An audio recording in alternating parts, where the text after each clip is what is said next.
Nicks and Bruises, we are back. Shout out to the chat. Yo, Blackest Time. I got my guy DJ Shadow in the building. What's good, my guy? All aboard, we here, baby. No doubt, yeah. Tough loss last night. Uh I missed the post game. I had to get up at 5 o'clock to go to work. So and after the loss, it's tough to go ahead and talk about it like that. But Now you gotta one talk one about it. good takeaway. You gotta Huh? talk about it. You gotta talk about it. I mean, Listen, I the need to refs is go to for sleep. Gazy. The refs is for Gazy. The refs is for Gazy with your boy SG free throw. I ain't can't calling SGA no more. I'm calling SGFT. You know what I mean? SG free throw because they sending him to the line nonstop. But Yeah, he had more attempts than our team, right? he had 16. Knicks had 17. Okay. Damn that. You know what I mean? Damn that on Damn par near. with the whole team. Now, Uh as and it's crazy. I, I listen to a lot of Knicks talk after the games or on my way to work or at work before we open. I heard a lot of people saying that, and not just that. Over the past couple since the last time we played them, that narrative had got like a lot stronger because I think Mike Brown had said something after the last time we played the first time we played OKC about the fouls and the fouls called and such and such. And ever since then, I think the noise has gotten a lot louder about that.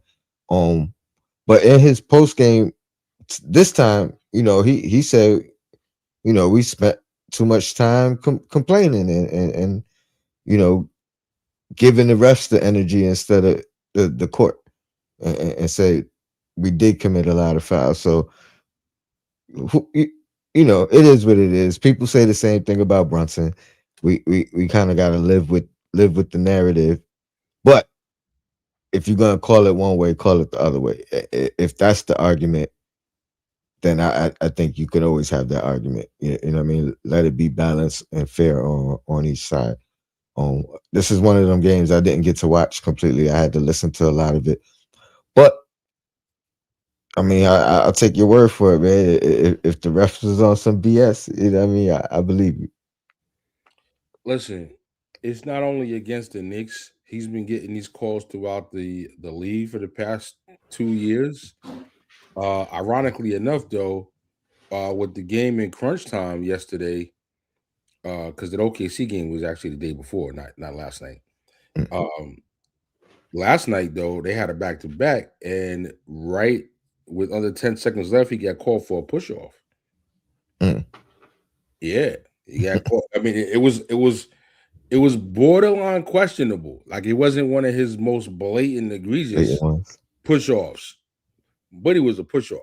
But in the scheme of what's called and what's not called, generally, not only to him, across the board, it might have been one of those joints that in most cases would not have got called.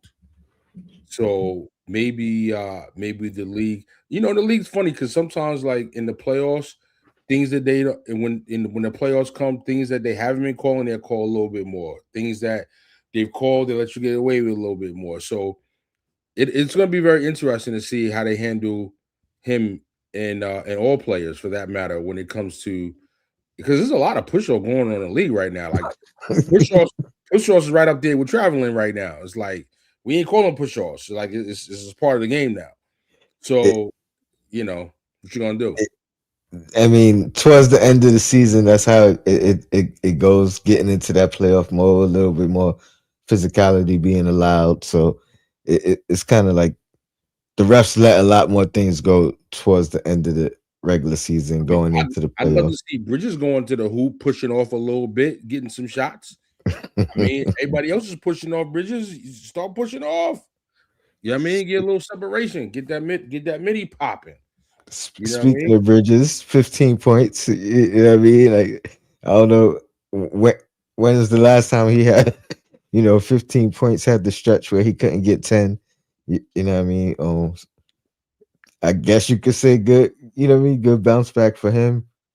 Carl Anthony Towns waited to the fourth quarter to kind of erupt. That's one thing I do want to talk about because we've been having this discussion, a little bit last year, but a lot this year as far as you know, whose obligation is it or who's like who why is he getting 8 shot attempts? You know what I mean? Why are we not maximizing his usage? Is it him demanding the ball? Is it Brunson finding him? Is the coach uh implementing plays for him?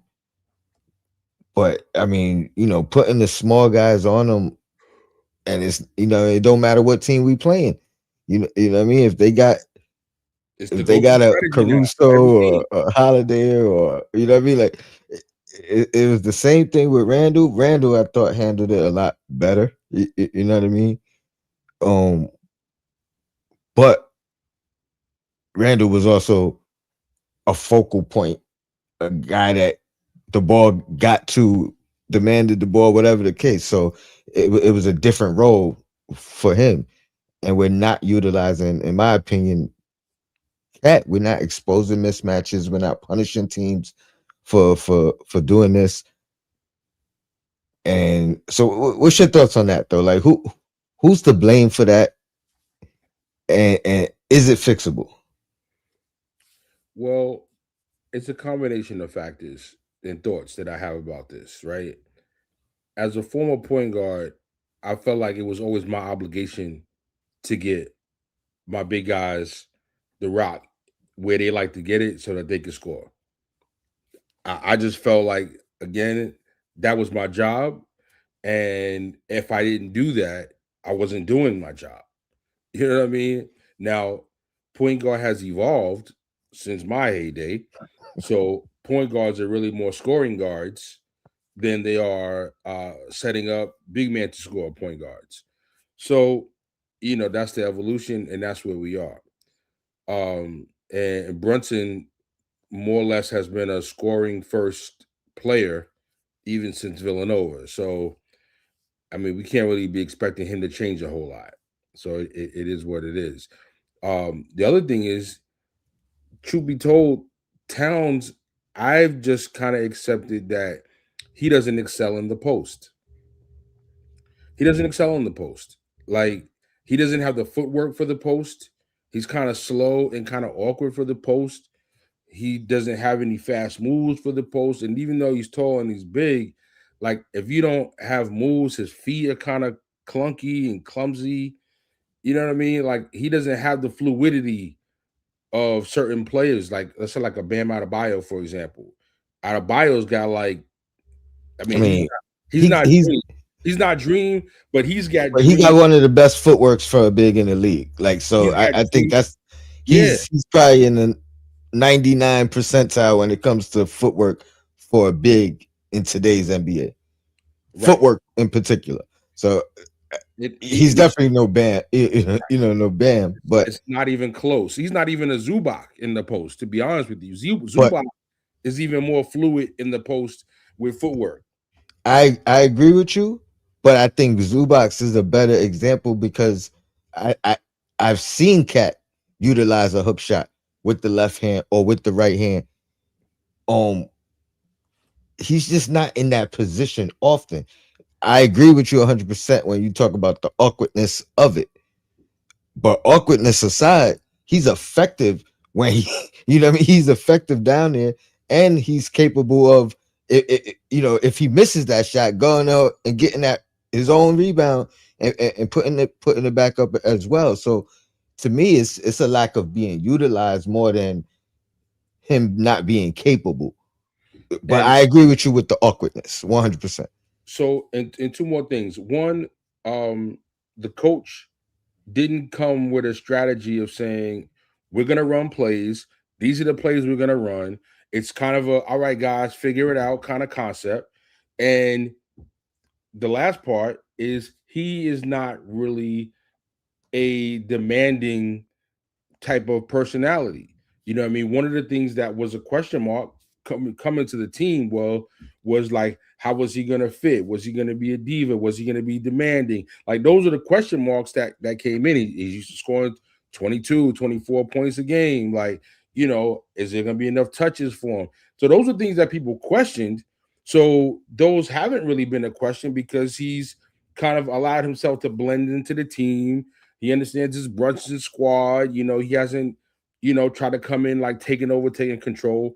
And truth be told, like just as a comparison, right? When Latrell Sprewell came here, you know what I mean? Like there was a bit of a pecking order to the team, but even though it was clear he respected the pecking order, he still came and he was still Latrell Sprewell when he Yeah, got he here. did. He played his game. He did He him. he did him.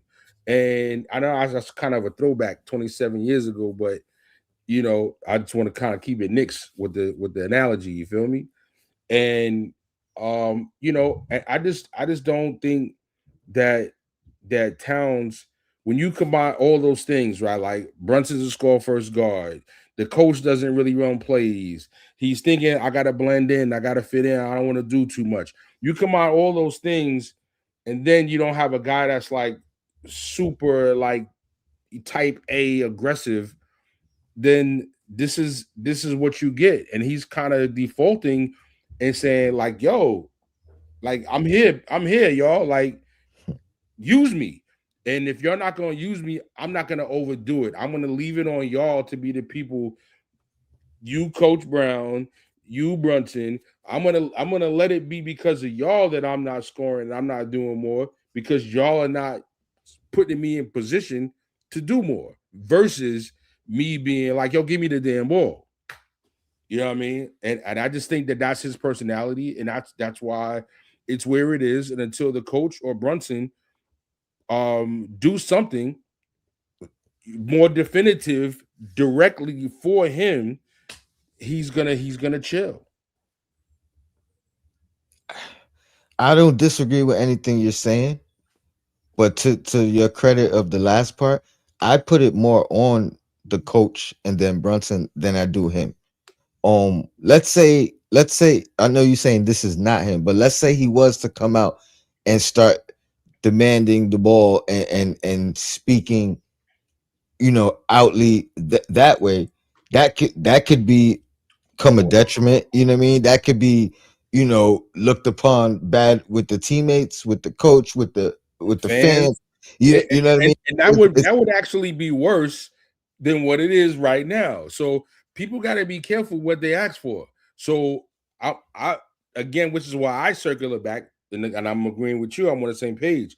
I put more blame, and I'm looking for more from the coach to set him up for success, and the coach to tell the point guard what we need to do to make sure that we have him in the game getting the baskets and attacking the way he needs to. And yeah, I, and and and can I close the door and put a period on it by saying we had another coach here last year and we didn't really have these issues to this level.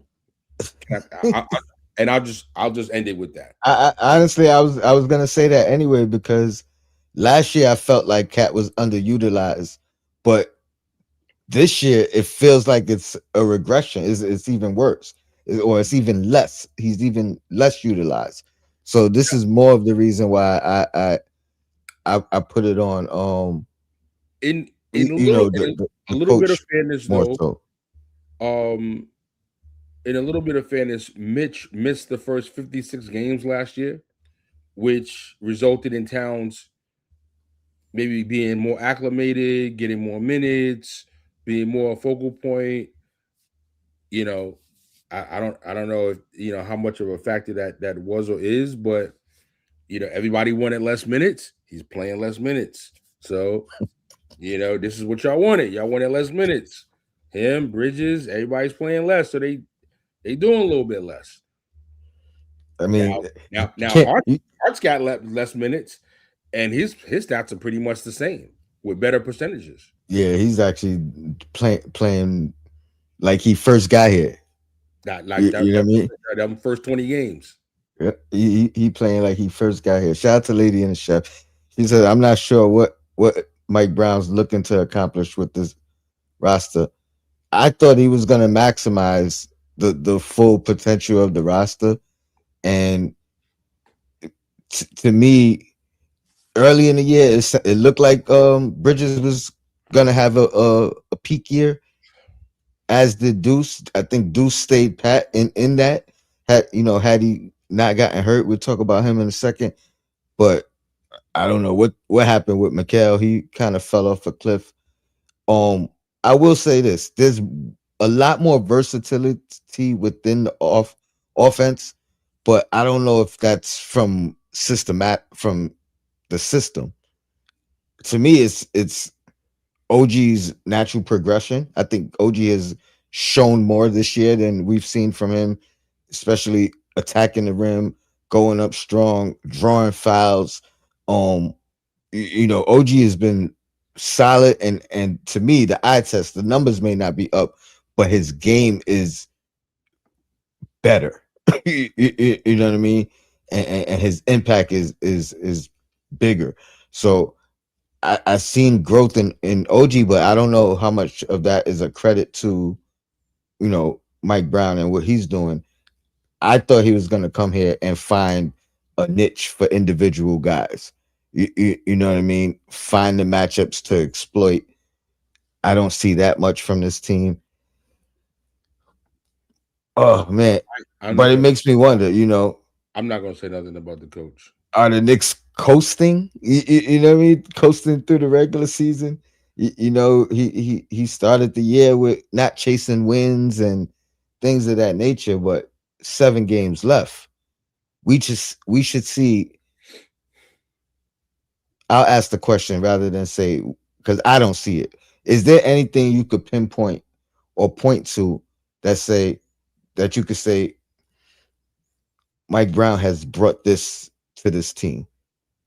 We didn't see this with this team before, but you know he's unlocked this door, or he's unlocked this I want talent. to. Shout out to I want Wonder to get. Woman. I mean, I mean, listen. Aside from varying the minutes a little bit, but peace. I can't even give him that because as I told people, if you check the resume, when Tibbs first got here, the first couple of years, when there wasn't as much of a disparity between the starters and the bench, there was a lot more parity in minutes. But when you get a roster that's top heavy, like the Knicks had last year, and then you have injuries to guys like Mitch, to Shamit, and you got a roster full of rookies and journeymen, guys got to play a little bit more minutes. So I can't really even say minutes. I will say that there seemed to be more fluidity with ball movement from time to time. Um, but we saw that too. We saw we, that we we saw that last year at our best. at our best. You know what I mean? The and I think we saw it more this year on a consistent basis. I I would say agree, that. I would say that. but as the season has gone on, I feel like we've reverted back to way more ISO than anything else as well. So it's not even like we've progressed in that area. You know what I mean? We've seen more this year, but it's been going down. You know what I mean? It's been regressing as the season has gone on. So it's even tough to credit that part. You know what I'm saying? I said I wasn't gonna say nothing about the coach. So you know, I I'm mean, I'm gonna be chill. NBA hey, I hope. I mean, I'm not trying to bash her. NBA I'm just trying to pinpoint. I'm just saying NBA Finals or bust. For, for, There for was him, things last year for and him, in previous years that we knew the team was bringing night in, night out consistently, regardless of the score, regardless of the outcome, regardless of anything. We knew this is the way this team is going to play night in and night out, win, lose, or draw. the, And the, I don't think we've seen that. the only thing I can say It's been though, helter skelter. the only other thing I can say though with the ISO ball, bro, is that the truth be told, like even on the bad teams, you have multiple players that can get their own shot. You have multiple players that can get the ball, get to the rack, get to the paint, create for themselves, create for a teammate, get a foul shot. Like OG has improved in that area, but he's not good in that area. Bridges is a dub in that area. Hart is he's great on the break, but he's not doing that in half court. We seen the call Anthony Towns show trying to get to the hoop. We've seen that show. So as a result, it's like the team was with Randall. Like there was nobody else. I mean, before Brunson, especially, right? Before Brunson with Randall, it was. I mean, who else was gonna score? What could they do? Can you? It's like it's almost like I can't really blame him, especially when he shoots 50% from the field, 48, 49% from the field. I mean, 40% from three.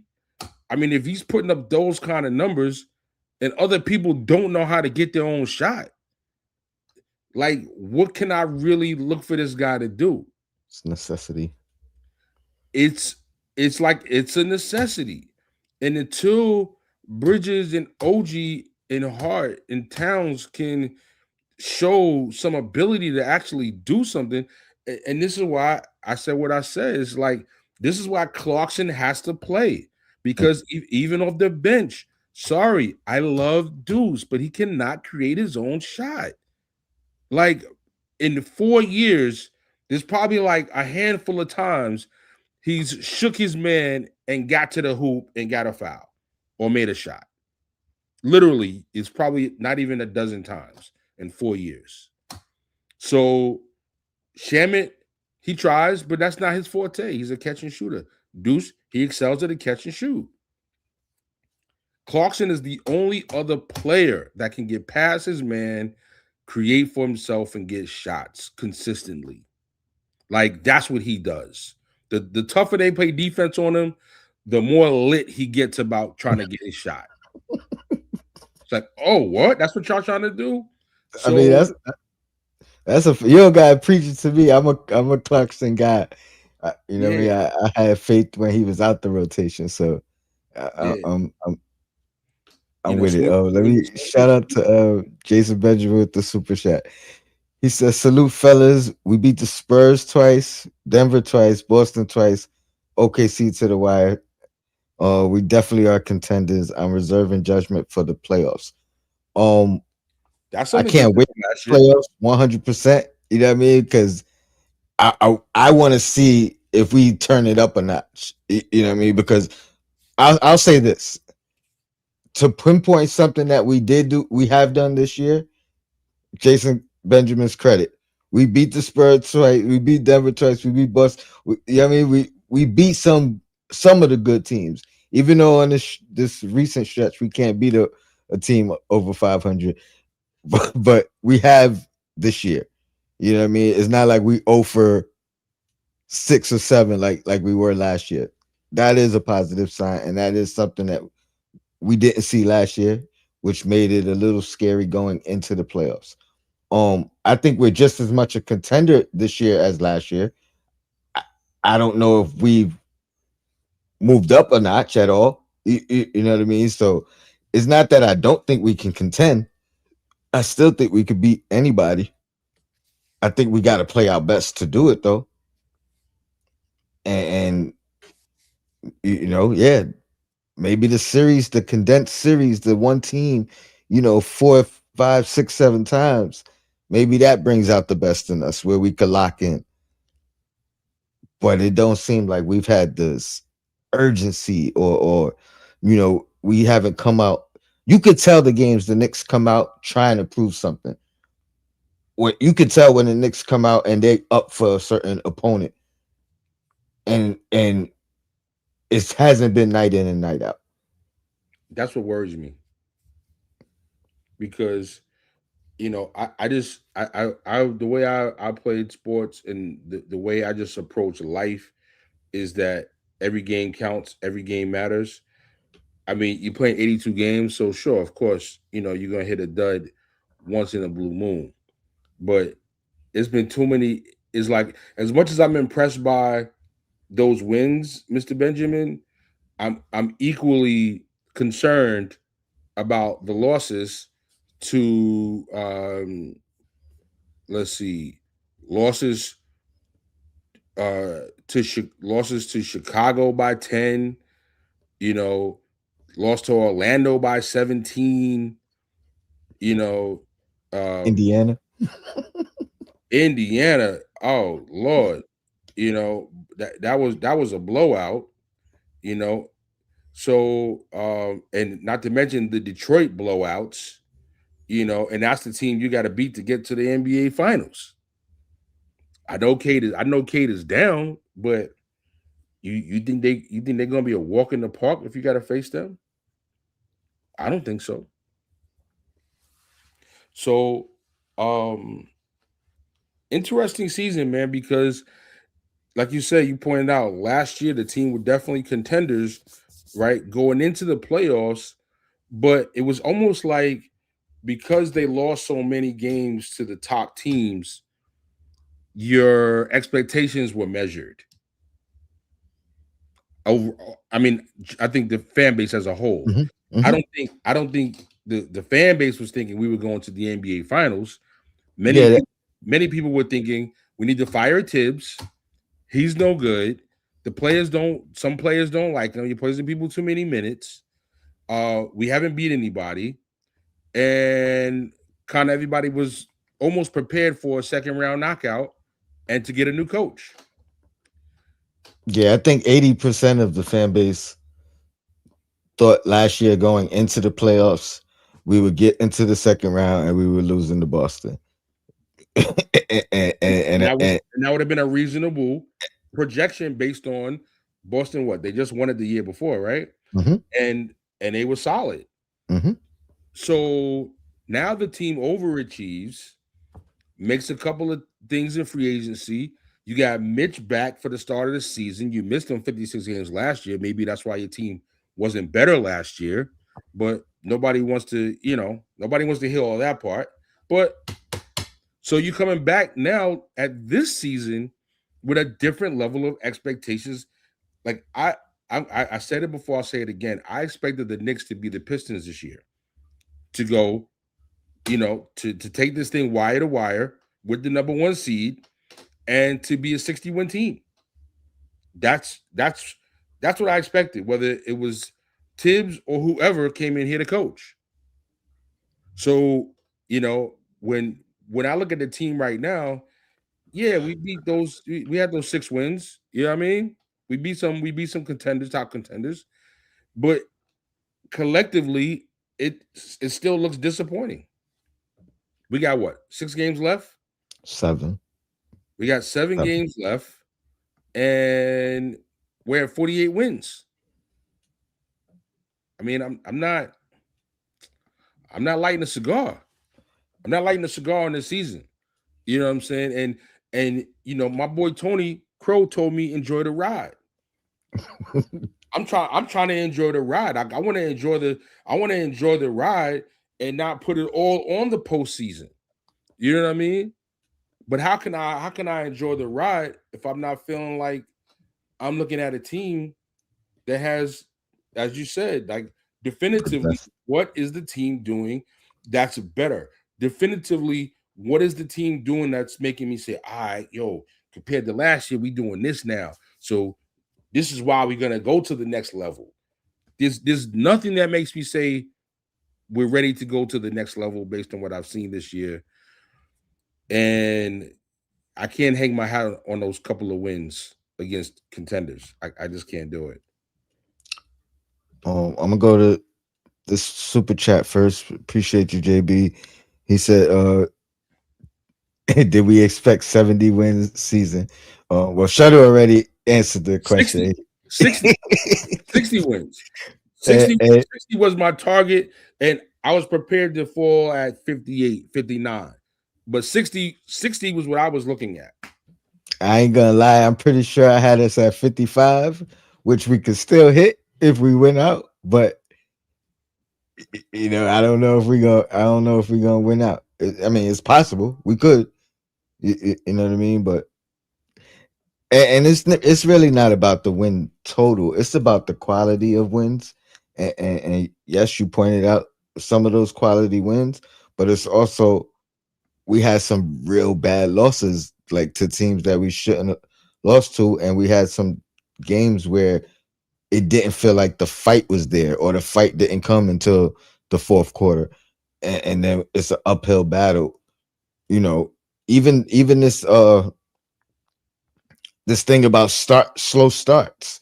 That's part of it too. We've had slow starts and won games, but that tendency of starting the game slow can come back to bite us in the ass in the playoffs. You know what I mean? You're playing with fire if you're starting every game down 10. You know, at some point in the first quarter. So it's those type of things that I'm really, you know what I mean, concerned about moving into the playoffs. And you know, shout out to Sim. Sim been saying pretty much the same thing. I think he says the habits that we build and bring into the playoffs is, you know what I mean. It's basically this same thought process here. You know what I mean. We got to build these tendencies, stop these tendencies. Back to the cat thing with him saying he's still trying to find his way, and I'm not bashing Cat by for saying that. Like some other, you know, Mellows and Vince Carter's and Tracy McGrady's. I don't have their kind of mindset about it, but it is concerning that he's saying he's still trying to find his way. And the coach, I mean, it's a shout out to the coach because he's also been saying throughout the year he's trying to find ways to make, I mean, make it simpler for Cat. So maybe it's a miss. Maybe it's Cat not understanding the offense. I never took it that way. I took it more of what you were saying earlier, Shuttle, of him k- kind of just finding his way throughout the game, not forcing the issue, not demanding the ball, and just finding his way within what they're trying to run schematically. But I think the coach has to find spots for him, and not just spots for him to pass, but I mean spots for him to get easy shots and actions to punish teams when they want to put a Caruso on you. You know what I mean? Like there's lots of off ball screens and things you could do just to open up the floor and say as soon as you get it here, finish. That's it. And I know you're saying he's awkward, but he's talented as fuck. You can't tell me he can't. You know what I mean? He can't. He's not capable of that. Uh, and I don't think I read this super chat. Pardon me. Shout out to Jason Benjamin. He said Mike Brown gets credit for having this roster hovering around top 10 defense. Also, his ability to give Diawara confidence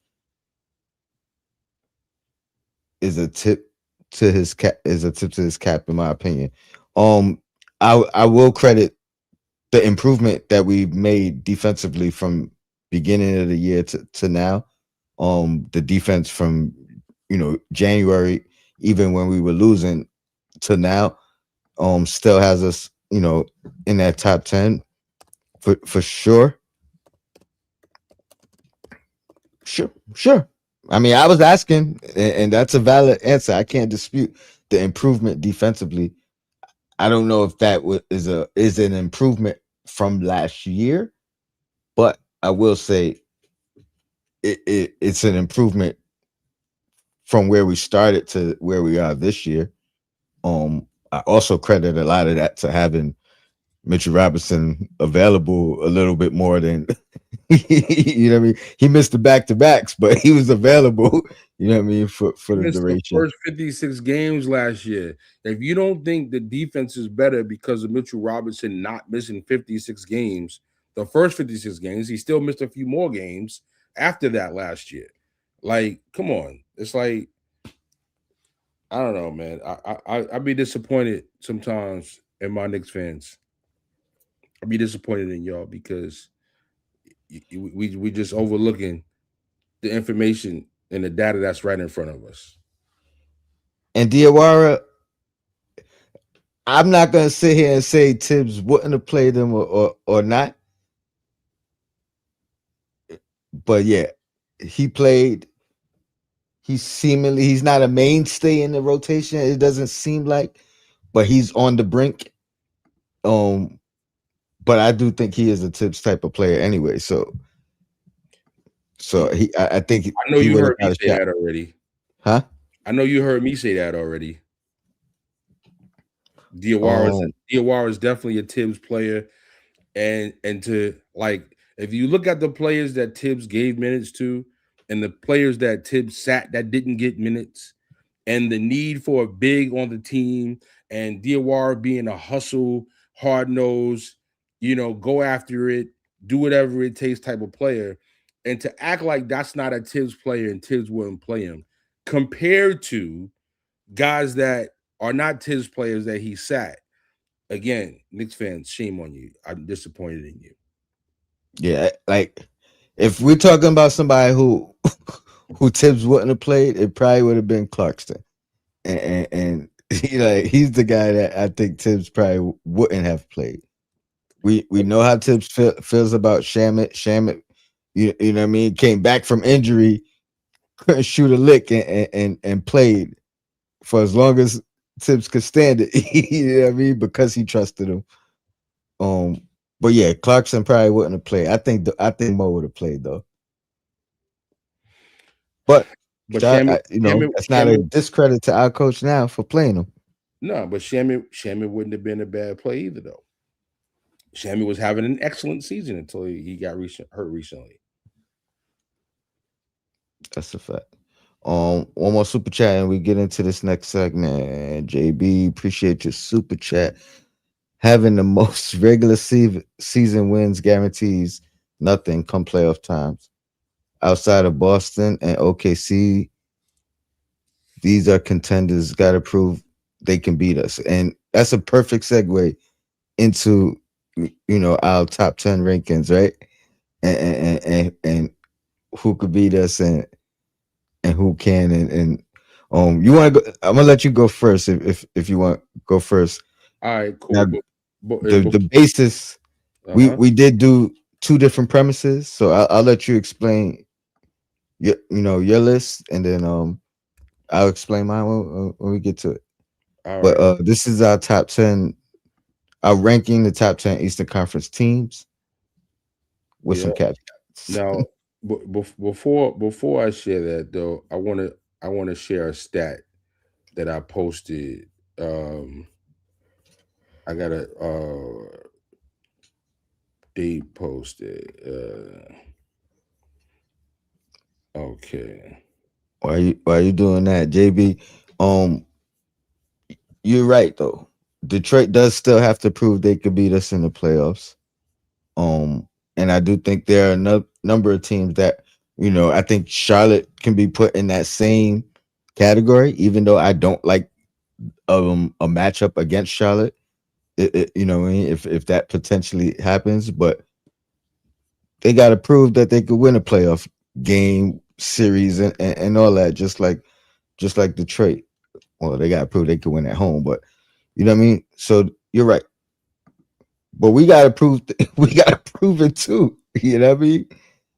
We got to prove it too. Can't be getting punked out here. Yeah. Um. Hold on. Oh, there you go, lady and chef. So the same thing. Add Detroit to that list. Don't sleep on their lack of playoff experience. Right, but there's nobody saying, "Oh, um, the Knicks don't have to prove anything because they've done X, Y, and Z." You know what I'm saying? And it is like it just feels like the Knicks fans just kind of have a little naive like outlook. Like it's the big bad Knicks that have done X, Y, and Z, and like Oklahoma City ran the table last year. Yeah, they still had to prove in the playoffs, but the way they ran the season, you looked at them like, yo, they gotta prove it. But damn, the way they played this season, I'm expecting them to. to do their numbers. Yeah, You know what I'm saying? and the flip side argument, they're gonna point to the Cavs, right? Having that same type of impact regular season, and then flaming out. So Now, for what it's worth, and this is also again part of a great segue to what we're here to talk about in the next segment, which is it's not necessarily how you start, it's how you finish. And we talked about this right before we went on live, which is like people kind of look at the Knicks losing to Indiana like Indiana was like poo poo, and like they shouldn't have had the respect, going into that series, like they weren't one of the hottest teams, if not the hottest team, going into the playoffs since January last year, right? And when you're at this juncture of the season heading into the playoffs, you need to be playing your best basketball. So again, we're not focused on the most wins in the whole league, but damn, when you're closing out the season and you got tough matchups against playoff contenders, you probably want to win some of these games, aka Houston Rockets tonight. A team fighting for position right now. You know, you got Charlotte coming up. That game could make the difference between a six a six seed or maybe a 7 and 8 seed for them. You got Boston, who you could be in position to win a division with, get the second seed with. Yeah, you got to. These are games. These are games that I'm sorry that if you don't win these games, they come telling back me to bite you in the ass, basically. telling me that you're just naively confident is. I mean, we just at two different places than that, and I respect it. You know what I'm saying? But you got to be hot going into the end of the season, which leads us to um if we had to rank the Eastern Conference. I'm sorry, Tone. I don't want to lose this thought. Go ahead. I couldn't find it, but Okay.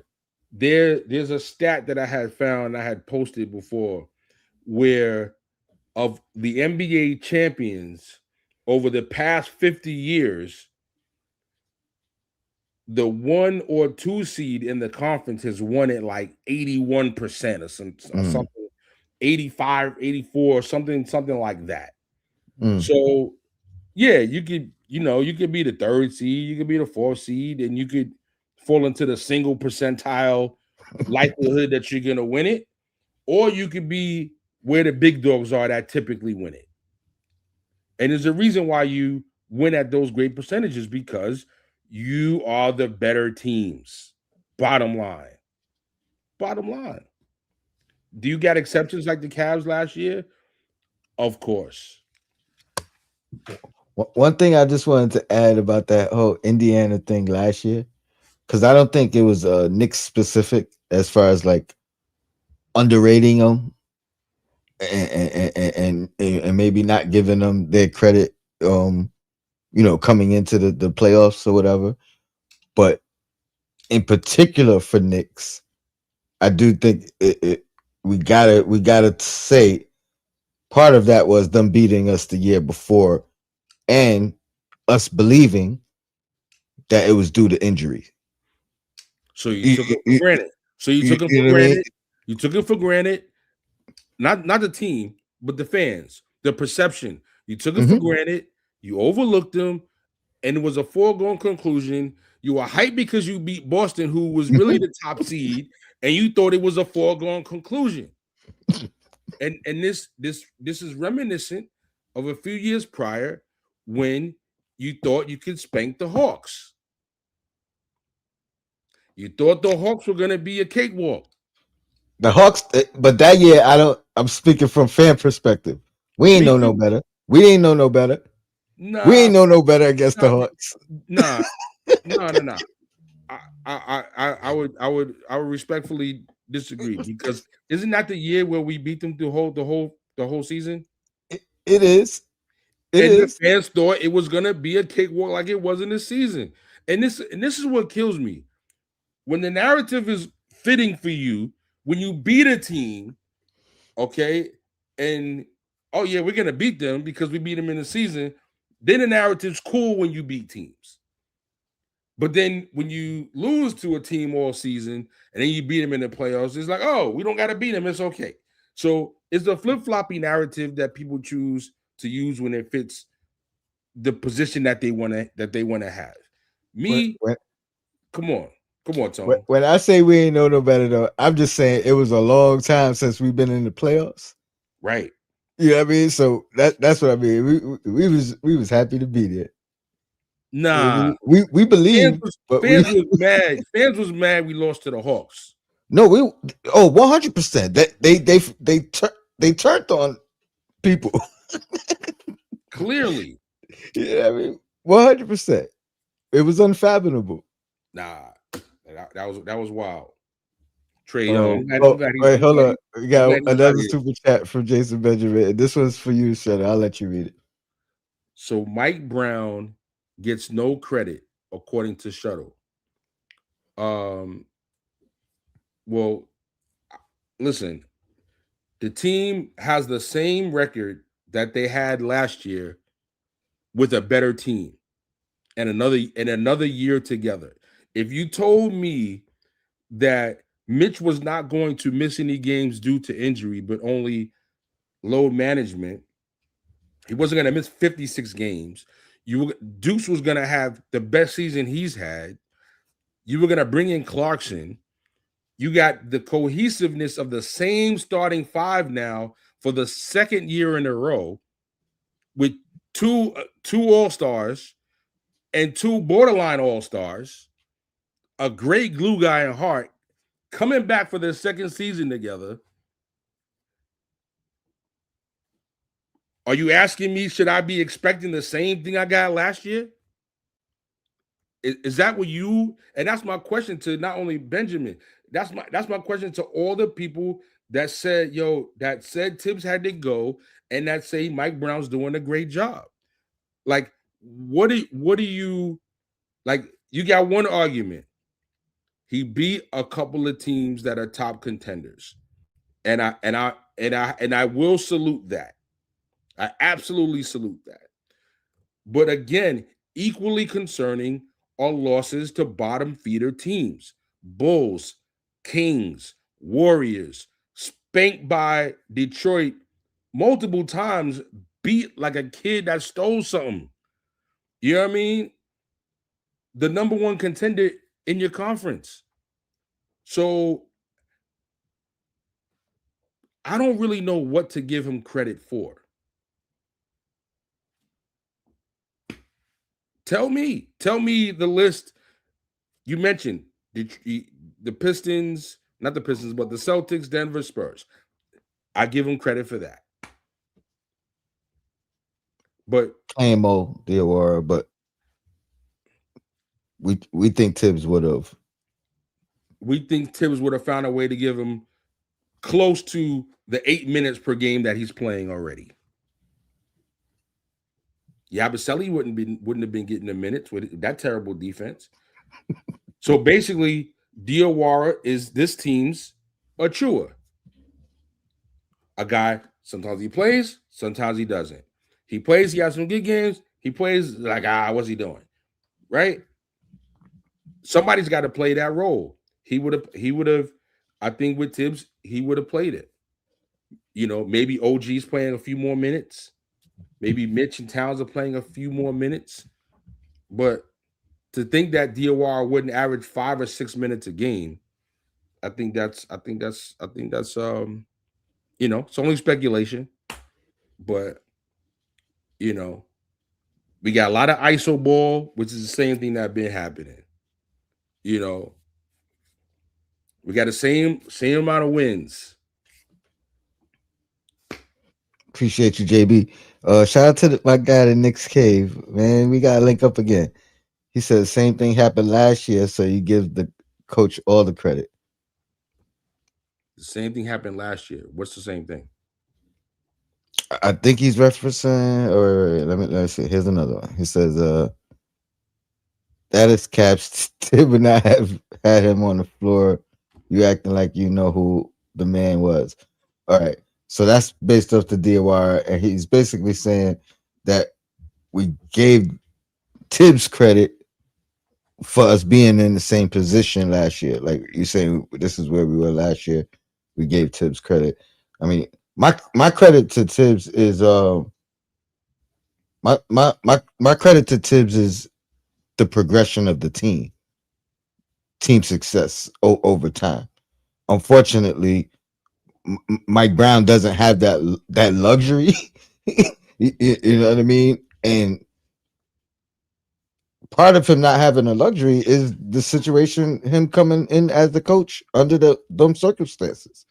You know what I mean? With the statement of the expectations and the reasoning for firing Tibbs, and I mean Dolan done came out and said what the expectation is for this team. So he's not going to have the same luxury of time to progress. You know what I mean? Because the expectation, he came in with it. He didn't come to a trash team and build and need to build a winning culture. It was already a 51 win team that went to the Eastern Conference Finals. So I anything less than that is an absolute failure. Not by my standards. This is what management told us, that they felt like they had to get to the next level. So if if it's a quote unquote not so stellar, disappointing regular season, not meeting some of fans' expectations, but the team takes off in the playoffs and gets to the NBA Finals, at least, maybe even wins it. Then we can give Brown some credit. But until then, um, I got nothing. I got nothing to give him. And Um, my, I'm sorry we disagree on Diawara, my guy. Sorry we disagree on that. But I just ask you to go back to Tibbs' history and see the young guys that played, aka Grimes, aka Quickly, you know, Juice. Deuce, even Jericho Sims played, and he was trash. And he was trash, and he played. He was Obi, but I think that's because he was a top pick, right? He was a high draft pick, so come on, man. that's the only reason Obi played. Come on, man. Um, you got your list ready? As I go through the chat, Ron Douche, salute to you, my guy. And Jam Mitchell said what Mike Brown is doing with Jalen Brunson, nobody's noticing. You notice how many minutes he's playing. Then in the fourth quarter, Jalen will be ready for the playoffs. Our problem is Cat. I don't know if Cat is the problem himself, but I do Collectively, think we need to maximize Cat. collectively, you got to figure it out between the point guard And, and and the coach. and honestly, we have problems as a team. Like these are not things that can't be fixed or is like I mean, just a week ago, you know what I mean, we weren't talking about Cat being a problem. It was Mikal Bridges and his lack of production and his under 10 point per game stretch. Um and during this stretch, honestly, Cat is one of the people who has progressed throughout the year, coming from how he started the year to where he is. And even in his struggles, you know, leading the league in double doubles, second in the league in rebounds. His points are lowest since his rookie year, but he's finding other ways to impact winning. The defensive improvement from the beginning of the year to now. Um, so I wouldn't put Cat as he's still not maximized, but I wouldn't put him as the problem. because he's actually progressing and playing better as the year goes on. So I'm not even that down on Cat. I'm down on the collective and just the lack of visually seeing an improvement from who we were. It sh- Um, it should be smarter play. This is a JD contender. appreciate the super chat. He said, "I understand that the Knicks are a flawed team, but this is a contender. People act like other teams don't have bad losses and bad stretches. It's not just us. That's fair, and I'm not questioning whether the Knicks can contend or are a contender. I still believe we're the second best team in the East right now. And you know we'll get to that when we get to the list. Nah, But let's get to it right now. Tone, why are we not putting your list first since you said that? sure, throw it up, throw it up, throw it up. Let's This do is this is my top 10, and it. Okay, share this screen. is not based off of records. This is really based off of um how I feel that the threat of the East is. You know what I mean? So So I reached out to Tone and I said it would be interesting uh to rank the top 10 teams. And let's see where they let's see where we think the best teams are right now. And in green, that's the top 6. And the 4 in yellow would be the playing teams. I can't see the well, but comments. I just gotta get to two comments real I quick. can't see the comments while I got the screen up, so please fill me Okay. in. Uh the next game, he said, I'm sorry I didn't send at least $5, but it's not pay week for me. Yo, my guy. Yo, It's all we're love, gonna my be looking guy. for you Oh, next week. We're gonna be looking for you that next was week. funny. He said, trying to say I'm keeping tab. And then Good times, boy. boy Ismail, he said, that's funny. Obi actually was on a squad that knocked us out the playoffs and made it to the finals. That is true, but if you look at his minutes per game on that team, it was right what it was with us as well. 12 minutes a game, 13 minutes a game. I mean, he's behind an all-star slash all NBA player, just like he was with the Knicks. And Siakam can actually play a little bit of center, a better defensive player than Randall was. So that gives him room to play a little bit more. But, respectfully, he is who he is. He's an NBA backup. What y'all want? And this is what I Yeah. always say. For y'all that said, yo, Tibbs wasn't playing, Tibbs.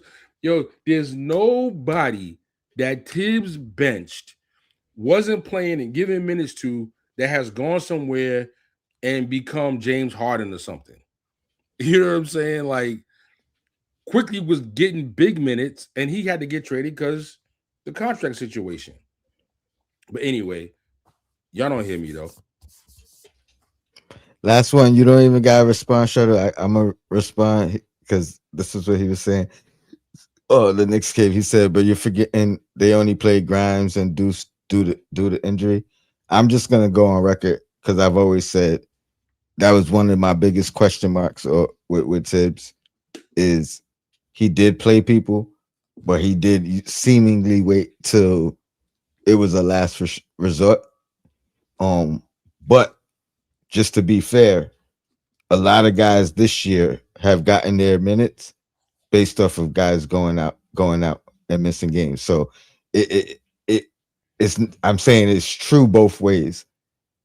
But yeah, let's get to my list. Like I said, I based this off of strongest threat to actually take the East to win, right? So that's the way I kind of base my list off. Um, and I led with the Celtics simply because they are a championship team. I mean, not hypothetically, you know what I mean? These guys have won a chip, the majority of them. Some of the guys who have won a chip are actually better than they were when they won the chip individually.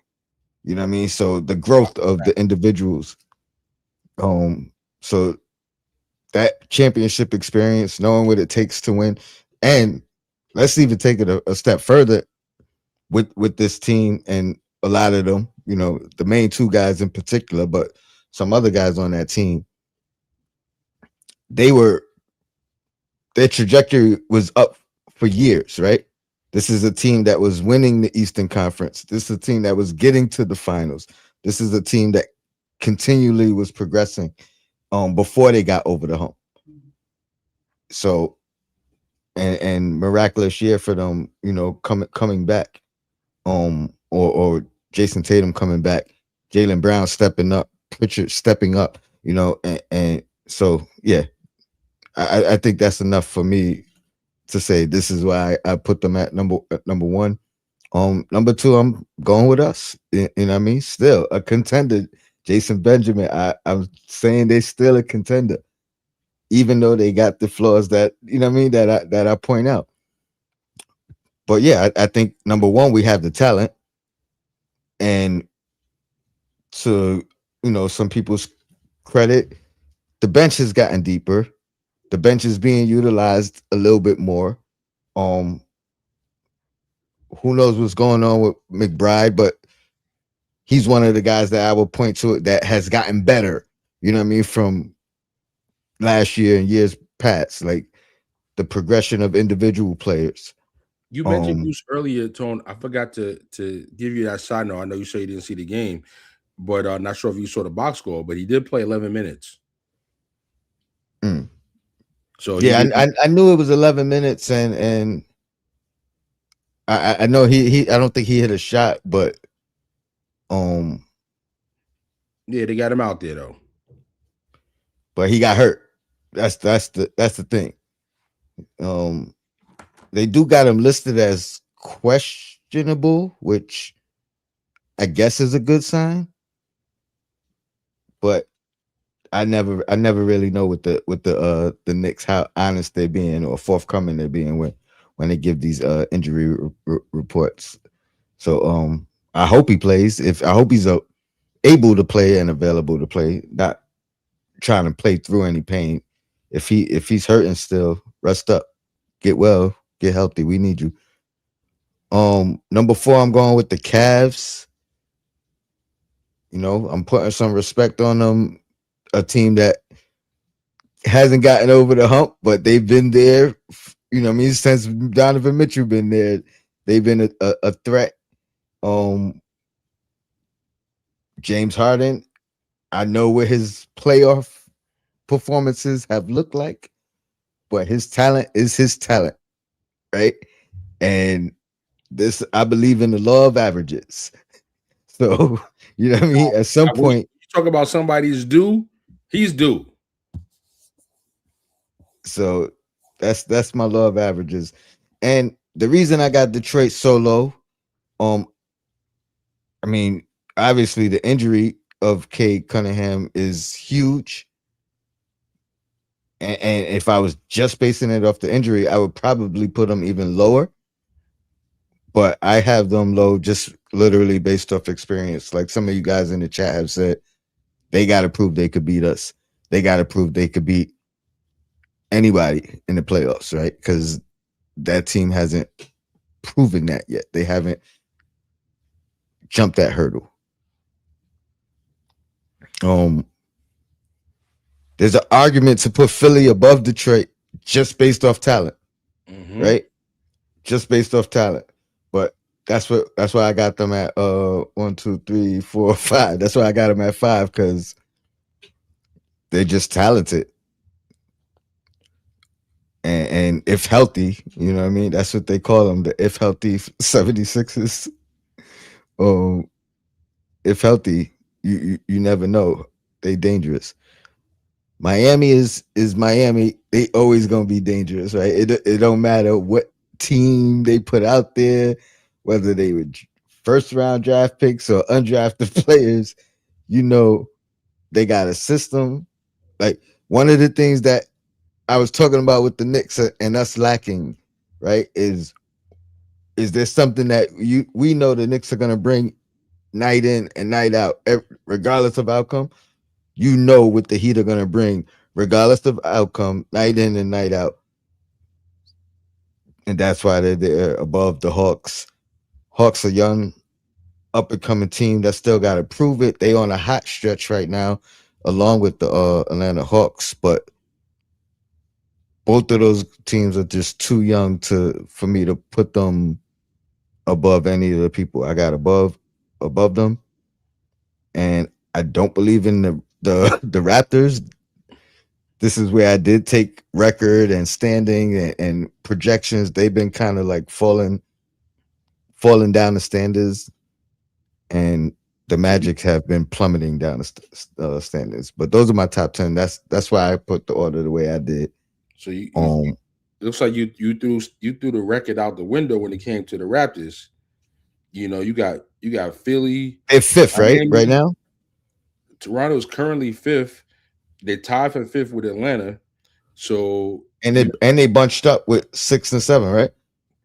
well, they are a game and a half ahead of Philly, who you have um who you have Three, 1, 2, 3, 4 spots above. yeah. Five. And they're also the same they're also 3 games above Miami, Mm-hmm. who you have above them. Mm-hmm. And yeah, so and they're tied with the Hawks. But you see how I knew they was fifth? I threw the record. I didn't throw the record out the window per se, but I did Oh, sorry. count their trajectory and how they've been playing as of late. Hmm. And they've been sliding. So that's kind of why I dropped them off, and that's also why I got the both the Hawks and the Hornets above them, because trajectory wise they've been playing well in the last 30 games. So that's why I put those two young teams above them. Talent wise, I would put the Raptors, but Miami's 3-7 in their last 10 games. yeah, we're 3-7. Miami's 3-7. No, Um, 6 or 7-3. oh, 7-3. Pardon me. Miami's 3 wins, 7 losses. Oh, really? Last 10 games. Okay. I must have just watched that last game and thought they would still kill it.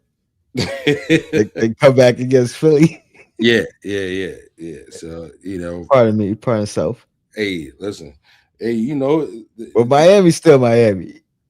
you see, and that's the thing is like one of them teams that got a system. They have a consistency.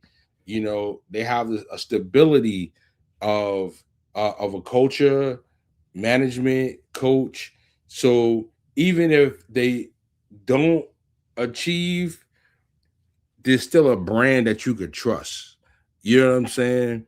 And that's kind of what makes me a little bit more unsure about this season, because at least with the prior seasons, as the team became a perennial playoff squad and you know had players that weren't really that damn good but found a way to over Identity. exceed expectations, there's a little bit of a confidence and a benefit of the doubt you give the team and some of those players.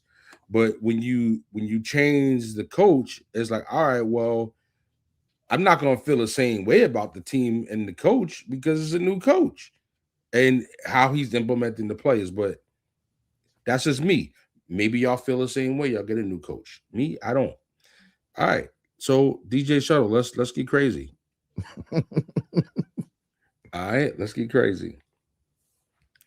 I got the Celtics number one because I mean I looked at the season and I'm thinking Expectation. I'm thinking they're gonna be a lottery team. I'm gonna be honest with you. My man Hairspray, aka Jalen Brown, you my guy. Like this guy, like if he's not a top three MVP candidate, that's crazy because he took a team that many of us, including yours truly, thought was a borderline playing team. The Celtics were at best a 6 seed for me this year coming into the season.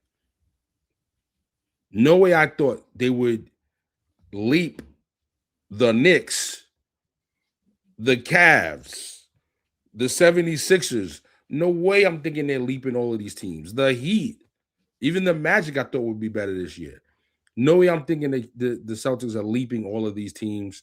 I figured, with all the free agency moves, they were going to be all in on the tank. It's an amazing draft. They were just going to be all in on the tank. You got to give them credit. I think the Cavs combination of their two bigs and their two guards and not having to rely on Harden, which has been the case in the past. Like teams have had to rely on Harden to be like the top scorer in the playoffs. They don't got to do that here That's fair.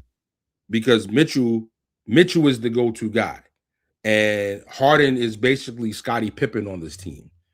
And I think him being Scottie Pippen on a playoff team maybe allows him to not have the pressure to to be the guy, if you will. And now when I said, hey Tone, let's rank the teams, I'm saying let's rank the teams. Let's throw my mentality was I'm throwing the schedules, I'm throwing the records out the window. This is not necessarily where I think the teams are going to project in the playoffs per se, but as of right now, if I had to rank each team, this is where I would rank them. And I think the Cavs have a great team right now. I know Cade is not currently on the team, but all expectations are he'll be back in about 2 weeks. He'll be here for the playoffs, and yeah, I mean, I can't really take the Pistons any lower than 3. You know what I mean? And but it's hard to put them ahead of the Cavs. Cavs have a great team right now. I got the Knicks at 4. It's toss up between 2, 3, and 4 with Cavs, Pistons, and Knicks. I got the Knicks at 4, mainly because of inconsistency. They've been consistently inconsistent, and if they could have a hot stretch to win the most, 5 out of 7, 6 out of 7 to finish the season, then it'll build my confidence up a different kind of way. I put the Hornets as this year Indiana Pacers, one of the top teams in the league for the second half of the season since January. I think they're the third or fourth best record. And I think if there's a team that you don't want to play right now in the East in the first round, I think the Hornets are the team that every team that's maybe a 1 or a 2 seed, because you got to figure Hornets are likely going to be a play-in, right? So whoever's going to be a 1 or a 2 seed, I think the Hornets are probably, if you got to say who you don't want to play if you're a 1 or a 2 seed, I think the Hornets are probably the top on that list, which is why I ranked them there.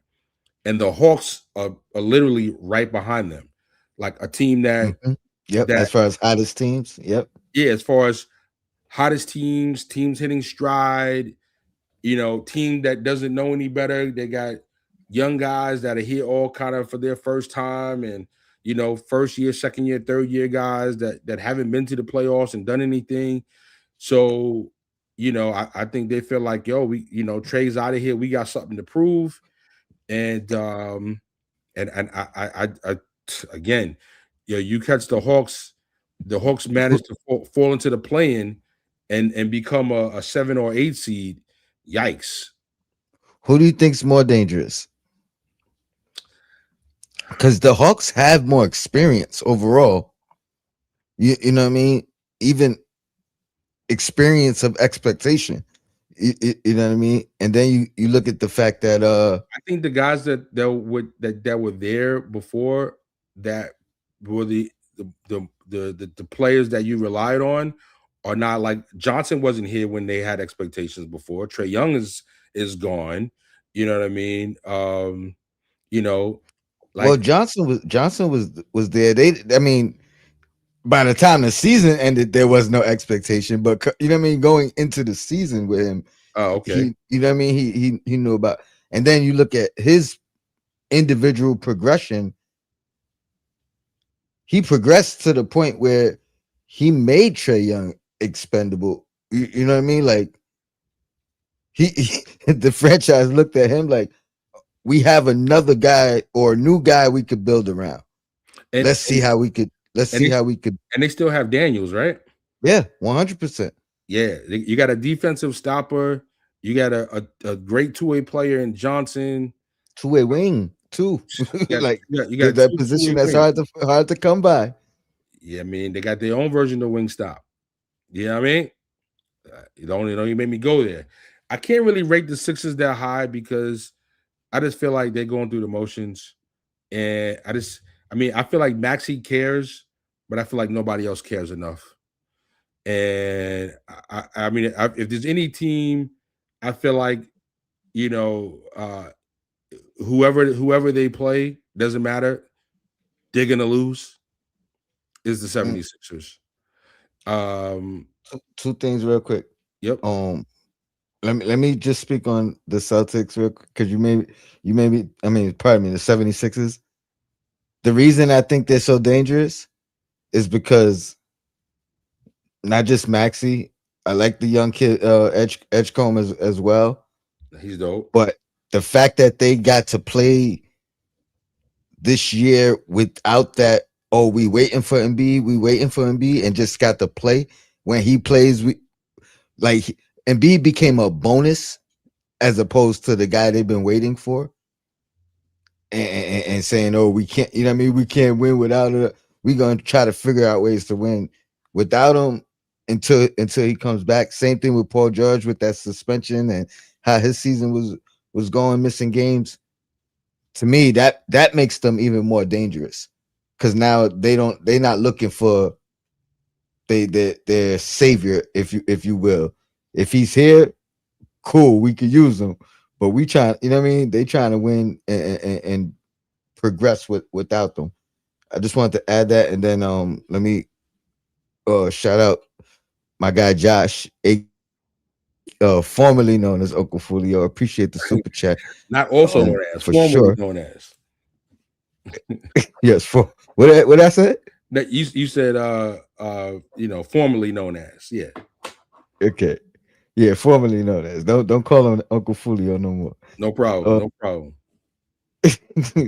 the Charlotte Hornets and their style of play are the biggest threat to the Knicks in the playoffs. However, Mike Brown to the needs this team to the finals, or else he'll be gone. Fair or not? I wish that were true, but I don't think that's true. But let's get to I the question. wouldn't be surprised though. That's what I say because of the statement before he was even a coach. You know what I mean? It's not like they they hired him and put the statement out. They put the statement out before they had a coach. Yeah, well, that'll be wild. You get a new coach and you bring him in there for one season. That'd be crazy. See, I'm not with that. I'm not with that level of instability. You know, I, I listen. Was Tibbs the greatest coach? Absolutely not. Like, do I love Tibbs to infinity? No, absolutely not.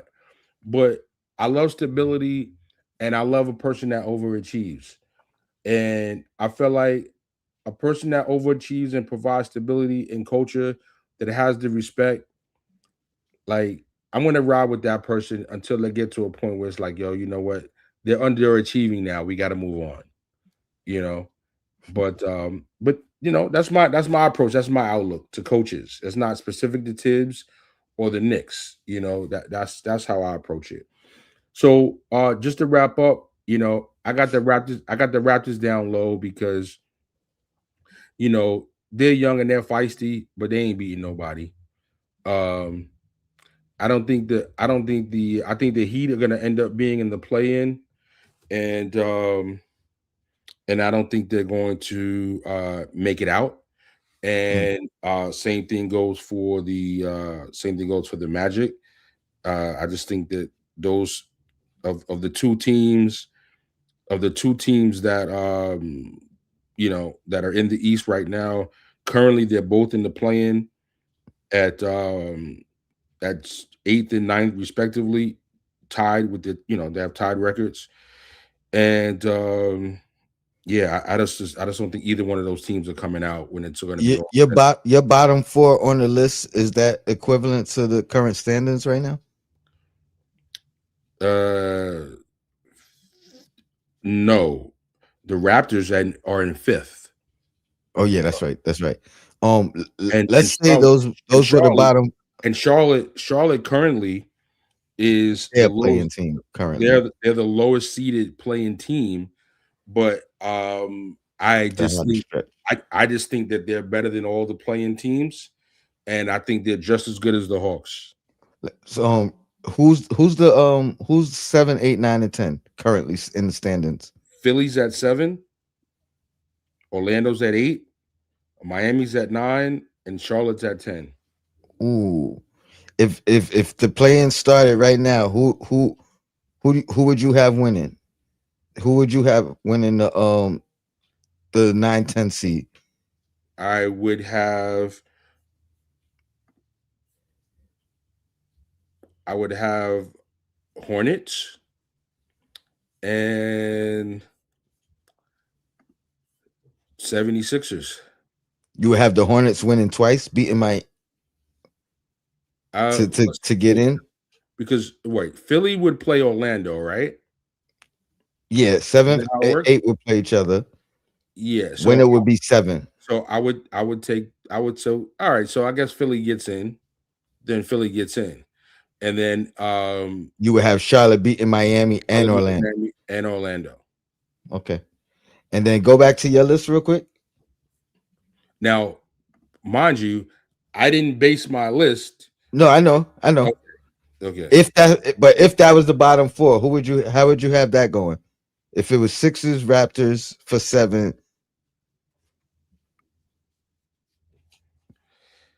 I just would have I hypothetically. I would I would take Raptors. I just don't think the 76ers care enough. I don't think they care enough. Maybe 76ers could beat the Heat or the Magic, whoever would win those two. Let me find a comment from Josh real quick. Pardon me. He says, "I'll explain about the Hornets.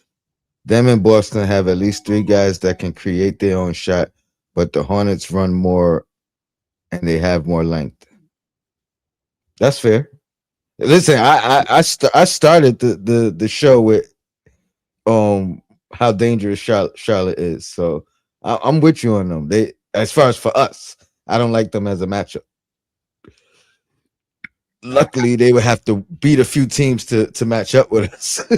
hey, listen, Josh, formerly known as, you know, the podcaster formerly known as, I said that the Hornets are the team that no one in the first round is going to want to play, and I don't care who it is they're matched up against, Celtics or Pistons. I think it's a great chance that they beat either one of those teams. And if the Knicks somehow make it to the number 2 seed, the Knicks better watch out themselves and Well, don't right now they could only be they can't even, Charlotte can't even, they can only be 8. right as of right now. Correct. So Pistons, be careful. especially if Cade ain't back. Because I know you said 2 weeks, but I'm pretty sure it's just the reevaluation too. You know what I mean? It's just to check things out. Oh, shout out to JB. Appreciate the super chat. He said, let's not forget that in the playoffs, having more possessions is key. We're the number one offensive rebounding team. If a team can't stop us on the defensive board, we're a tough out. I agree, but I don't know if that's been our staple this year like it was in the past. But I do agree that it's something that we could lean off of based off the experience of kind of pulling wins away that way, winning games that way. Um, what was that 2 years ago? That kind of was our staple. Couldn't Yep. shoot the ball, you know what I mean, at all. But we And win the possession battle. We win the 50-50 balls. So it's in us. We got the capability, but it has to be a staple. Um, and and yeah, I mean when you talk about being the best offensive rebounding team, just really make sure what you're saying is that you're a poor shooting team. You can't be the best offensive rebounding team and be a great shooting team too. I mean, you can based off of offensive rebound percentage. So it's like out of the shots you miss, what's your percentage on the offensive? You know what I mean? So you can. It's just we weren't 2 years ago. We were a bad shooting team, It was awful. and now you probably can't be the top offensive rebounding team. You know what I mean? If you're shooting the ball well, but you could be top percentage. I'm only missing 5-6 shots a quarter, but I'm getting 3 offensive rebounds. That's crazy. That's a great percentage. Yeah, hell yeah. Um, two more things before we get out of here. What do you think is going on with Orlando?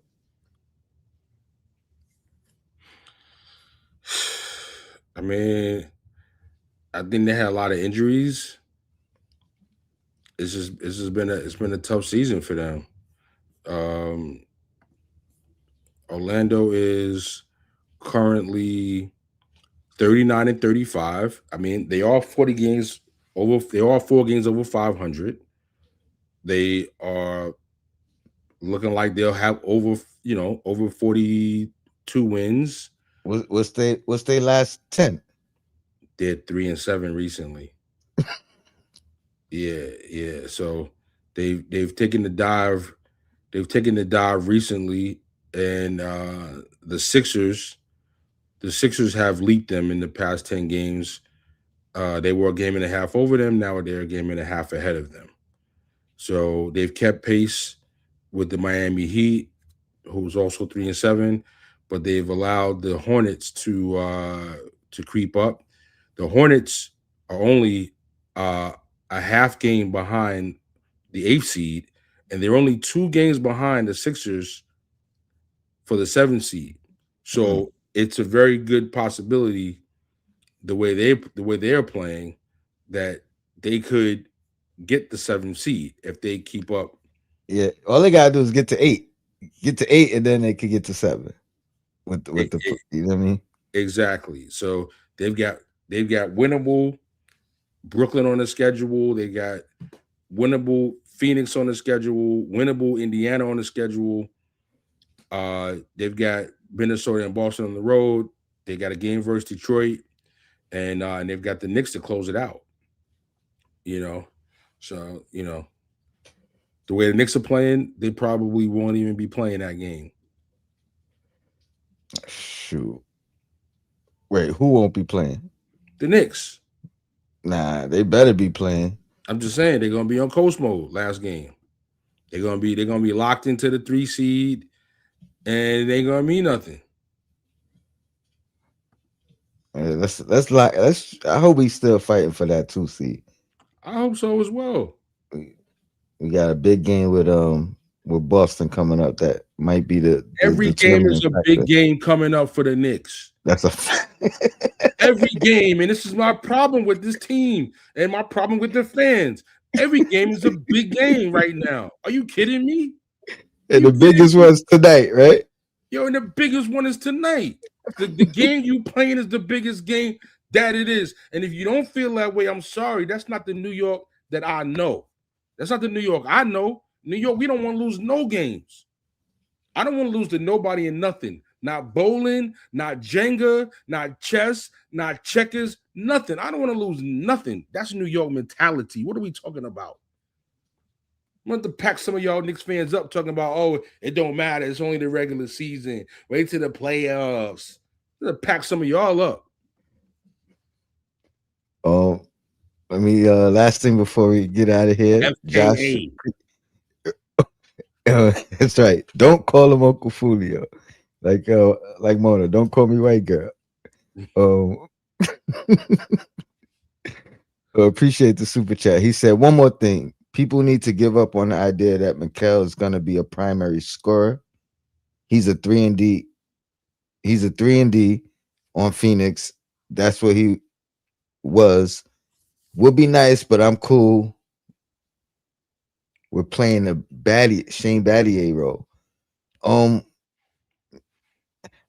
I've I been think said this, though. I've been said this. I didn't say Chambatier, but I said, yo, I'm cool with him being a 12 to 15 point scorer who every once in a while hits you with a dub. Just play some solid defense. Give me some key steals and defensive stops. And OG could be the third scorer. I'm cool. I'm cool. somebody got to do it. I've reduced my expectations. I'm still holding out hope that he could still progress. The same type of progression I've noticed from OG this year. I'm not saying identical progression because he's not that type of player, but the same type of leaps in areas of improvement that I've noticed from OG. I think we could see that from Mikal. Well, Like, what's he gonna do differently? Only thing he could do differently for me is if he somehow if we send him to sham guard ball handling school and he could better ball handle and give Brunson off the rock a little bit, bringing it up all the time, that would be the only thing he could do to me better. He's good on defense. He's solid on defense. He has some weak moments, but overall he's good. He hits good in mid range. He's shooting a good percentage from three. You know, only thing he could do is attack the basket and ball handle better. That's really it. And I don't expect him going to the hoop. So let's get I into think guard ball handling school. two things. I think his mid range in general is underutilized. I think that his mid range is down this year from last year. Not just the percentage. I'm Mhm. saying the actual usage of I, like, I would love to see them running some action for him, though, like actual plays. but that's Can we get the Reggie Miller, the Joe Dumars, the Rip Hamilton plays? Can we get those schemes in? Can we get those about schemes in? you about to make me go back in talking about the coach because those are the things that I expected. You know what I mean from Mike Brown's addition here, but But let's hey, let's see let's see how it breaks down maybe he'll in do the it. Maybe he'll do it in the playoffs. playoffs. 'Cause that's all everybody's worried about. No, they not even saying maybe. They saying that it will come, but I hope so. I'm not with this. Uh, I'm not with this coasting mentality, Tone. I'm not. I never have been, never will be ever. All right. I was gonna do a potential playoff breakdown or whatever, but let's hope that We right got now. 2 weeks. We got 2 weeks. Um, but do you agree with Josh as far as well? You already said it. You already said Yeah. it. Charlotte is the most dangerous first round That, potential. that's the team that no top four seed wants to play. If you're a 3 and a 4, you're mostly out of that concern. But listen, the fact is, hold on, let me go back to it. There, it's a slim shot, but you know, getting to the Knicks are 2 games behind the Celtics. The Charlotte Hornets they have what? They're 55. They have 7 games left, and they're 3.5 behind the Hawks. The Hawks are kind of hot right now, so they're Oh, probably 3.5 behind the Hawks. They and the Raptors. well So 3.5 and 3 and three. That's seven right there. That's the 7 games. Yeah, right. So they'd So have they to would win have all. to win out and lose out Yeah. to to So to. 3 and 4 are probably safe from needing to play the Hornets in the first round. But man, Hornets controlling their own destiny. They got a disabled Detroit tonight without Cade. They got very beatable Sacramento, very beatable Memphis. If they really hungry, they got Boston and can beat Boston. Miami back to back, which is critical games for playoff positioning. They got the Knicks, and then they got the Brooklyn Nets. I mean, you know, hey, listen, it should be exciting, man. This is my time of the year. This is what I love, and it should be a fantastic finish going into the playoffs. And yeah, Eastern Conference, no record rankings today. That was pretty interesting, and maybe next time we'll look at playoff battles and where it's at a couple of games before the season's over, because this is going to go down to the wire for sure. Well, I probably won't be back on this channel until after the Hawks game on Monday. I'll be at that game. I plan on doing a little bit of recording or some clips that I'm gonna put out from out there, and I might do a show after the game or the next day if time and family permits. But Yeah, so next week, Monday or Tuesday. yeah, for sure. Well, Monday it'll be late night, so I don't know. Oh, Monday's the It, game. it, yeah, Monday's the game, so it would be either Monday after the game or sometime Tuesday Yeah. All before right. I. So, You know what I so mean? yeah, Tuesday or Wednesday then. Yeah, Uh, yeah, for sure. shout to New York South.